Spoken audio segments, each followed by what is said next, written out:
আগে যখন SSC commission হচ্ছিল তখন গেঞ্জি পরে তারা টাকা চেয়েছিল, ক্যামেরায় ধরা পড়েছিল এবং আজকে এসে তারা বলছে নাকি তারা বিকল্প করবে, তারা তৃণমূলের দুর্নীতির বিরুদ্ধে লড়াই করবে।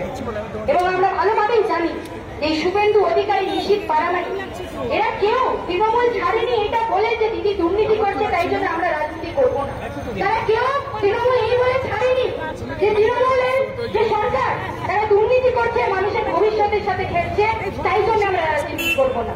তারা তাদের সুবিধা বুঝে, ইডি সিবিআই বুঝে বিজেপিতে চলে গেছে, কারণ তাদের মনে হয় যে বিজেপি বিশাল বড় একটা ওয়াশিং মেশিন, যেখানে গেলে চোর বাস চিটিং বাস থেকে বড় বড় টাকা খাওয়া যায়, তারা বড় বড় লুটেরাদের হাতে আরো করে দেশটাকে বেঁচে দেবে।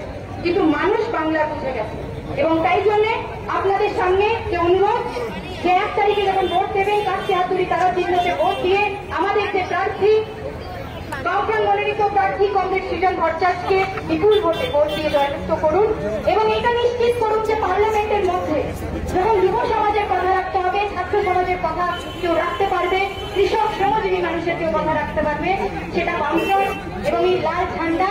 এবং তাই জন্য তাদের হাতকে শক্ত করে, তাদের আওয়াজকে শক্ত করে আমরা পার্লামেন্টে পাঠাই। এই নিশ্চিত যাদবপুর করেছে এবং আমরা নিশ্চিত যে 4 তারিখে আমরা লাল আবির খেলবো এবং যাদবপুরের মানুষ কমরেড সৃজন ভট্টাচার্যকে পার্লামেন্ট পাঠাবে।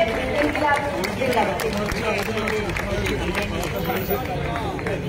ধন্যবাদ কমরেড ঐশী ঘোষ। আচ্ছা কমরেড, সৃজন ভট্টাচার্য অনেকটা দূরে ছিলেন, প্রায় পৌঁছে গেছেন, সুকান্ত সেতুর মোড় অব্দি পৌঁছে গেছেন। কিছুক্ষণের মধ্যে এখানে চলে আসবেন। সৃজন আসলেই আমরা মিছিলটা শুরু করবো।